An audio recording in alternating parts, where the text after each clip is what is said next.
not in the JChem Web Services team, but they cannot be here today. And since I'm working very closely with them, I'm going to do hopefully a good job of explaining why you should care about this product. So there is a certain amount of need for a product when you're working, when you need a thin client, when you need to create web applications using JavaScript or PHP, for example, or if you need to write a mobile application, for example, to increase productivity in a clean room, or to have project managers keep up to date with their colleagues' work, or for the project manager again to help present something to the rest of the company.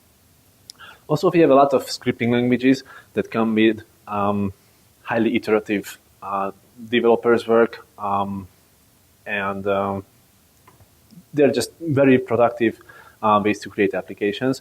So we need some service that is built for this purpose. It's a backbone that lets you create applications that ChemAxon's Java API do not really handle, mainly because they're in a different programming language or they have special resource needs like a mobile application. Also, it should be easy to learn so that no matter what technology you come from, you can work with it, so you don't have to learn the conventions of, for example, a different programming language. So this is why we have created JChem Web Services. An example application that uses JChem Web Services is Strácz, which is a JavaScript application. It's a client-side application, but it needs something that handles all the chemistry, handles all the business logic, handles all the resource-intensive processes. The rough architecture of that is that every single thing that the application needs comes from this backend. There's a lot of ChemAxon functionality in a backend like this, but actually the magic is that gray box. So those are not exactly big deals, but they are deal breakers if you don't have them for your client-side applications. Things like caching, storing configurations, handling security, providing enough metadata to have a nice, pleasant application on the front end, as well as monitoring for those long tasks that you have, for example, a long search, a long screening process, something like that, and you just want to provide a nice user experience. So the functionality is really like that. We have ChemAxon's JChem platform in the middle, and then we provide connection management to databases, metadata handling, progress monitoring, and caching on the side. Now we have two JChem Web Services products right now, which is a bit odd, but let me explain. So we have the classic Web Services product, which is the SOAP API that's been with us since 5.1, so for a couple of years. But we have decided that that's the end of it. We are adding no more features to this product. We are going to support and maintain it, but all new features go to this new application, the brand new REST Web Services product. Architecturally, it's a lot better. It's faster, it's more scalable, so it's just a better technology for us.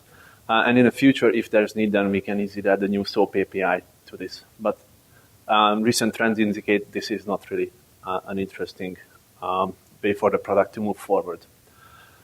A little bit of housekeeping. So the provided services are mostly covered with the 6.1 release that we had in the old SOAP services. And in the future, we are going to add administrators functions, authentication, and keep covering ChemAxon's JChem platform in future versions. Now, the important question that we have to discuss is whether you build your own web services or you buy it. And to this, it's a kind of rule of thumb that it's very difficult to create something that is reusable. It takes a lot more time. So if you want a solid backbone for your application, then you should use something that is already reusable. Well, we have a lot more than just 3 uses of JChem Web Services, this new one. So we hope that it's going to be that backbone for you. Still on the roadmap, and these are big topics, we would like to integrate the registration systems the instant JChem Web Client's backend service into this to have a single company-wide backend service. And of course, there's still a few small bits of the old SOAP web services that we need to add. And the other big things are authentication and access control, as I managed. As far as the cloud goes, we're working really hard to have built-in distributed functionalities, for example, to handle distributed searches, which you can imagine would be tremendously useful when you're doing Marcus searches, which can take hours, if not days. But there are other things like that. And since I'm not on the team, here's the acknowledgement of the entire JChem Web Services team. So I will now take your questions and try to answer them as best as I can. Thank you.